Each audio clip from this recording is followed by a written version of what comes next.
আমি শিক্ষা নিতে পারি যেন আল্লাহ রাব্বুল আলামিনের এই জমিনের মধ্যে আপনি আমি আল্লাহ রাব্বুল আলামিনের গোলামি করতে পারি।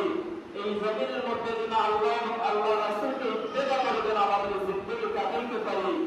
সেই জন্য আল্লাহ রাব্বুল আলামিন এই জমিনের মধ্যে আমাদেরকে পাঠানোর আগেই আল্লাহ রাব্বুল আলামিন উদ্দেশ্য করেছিলেন এই জমিনের মধ্যে যখন আমি আল্লাহ রাব্বুল আলামিন খলিফা সৃষ্টি করব, এরপর মানব যখন আমি সৃষ্টি করব, তখন তাদের উদ্দেশ্য হলো, আমার উদ্দেশ্য হলো ওই বান্দাগুলো আমি আল্লাহ রাব্বুল আলামিনের ইবাদত বন্দেগী করব।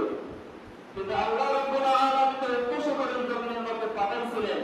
কিন্তু আমরা যখন জমিনের মধ্যে আসলাম, আসার পরে আমি আপনি আল্লাহ রাব্বুল আলামিনের আইন মানলাম না, আল্লাহ রাসূল যা বললেন তা আমরা মানলাম না, তাহলে বোঝা গেল আমাদের স্রষ্টা যেহেতু আমাদের সৃষ্টি করেছেন, আমরা আল্লাহ রাব্বুল আলামিনের আইনটা আমরা মানলাম না।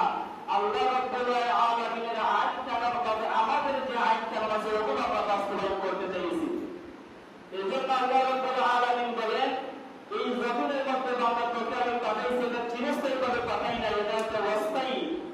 এই জন্য আল্লাহ রাব্বুল আলামিন আমাদের যুগে যুগে নবী রাসূল দিয়ে আমাদেরকে সতর্ক করেছেন যে তোমরা এই জমিনের মধ্যে চিরস্থায়ী না, এটা একটা অস্থায়ী জীবন।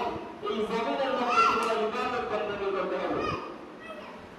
এই জন্য আপনি আমি সর্ব অবস্থায় যে যে অবস্থায় থাকি, এই অবস্থার উপরে থাকি আপনি আমি আল্লাহ রাব্বুল আলামিনের দরবারে শুকরিয়া আদায় করতে হবে। যেন শুকরিয়ার মাধ্যমে আল্লাহ রাব্বুল আলামিনকে আপনি আমি খুশি করতে পারি। আর আল্লাহ রাব্বুল আলামিন যদি আপনার আমার কোন একটা কাজের মাধ্যমে যদি আল্লাহ রাব্বুল আলামিনকে যদি সন্তুষ্ট করতে পারি, তাহলে আপনার আমার এই জমিনের মধ্যে আসা সার্থক হয়ে যাবে।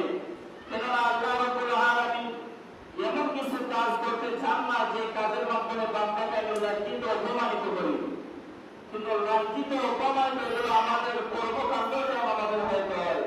এজন্য আল্লাহ রাব্বুল আলামিন বলেন ওয়াক্তিবু ফি